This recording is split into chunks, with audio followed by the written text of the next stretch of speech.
Welcome to Luca and Miguel. Enjoy the video. In this video, I will show how to remove a Ford Ranger door panel. Begin by disconnecting the negative battery terminal to prevent power draw and accidental airbag deployment. I'll guide you through the essential tools, trim bezel removal, clip care, and safe electrical disconnects so you can remove the panel without damage. Stay patient, keep fasteners organized, and protect painted surfaces. By the end, you'll be ready to inspect or replace speakers, locks, or regulators. Warm up with the right tools and a clear workspace before you start.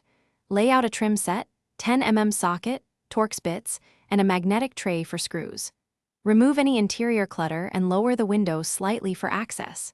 Keep a soft cloth to protect painted surfaces and label fasteners as you go. Taking these small prep steps makes the job faster and reduces the risk of losing clips or scratching trim. Start by removing the door handle bezel and any screws hidden behind covers using a pick or small screwdriver.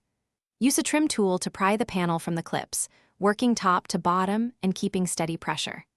Disconnect the power connector carefully and lift the panel up to clear the window channel before fully removing it.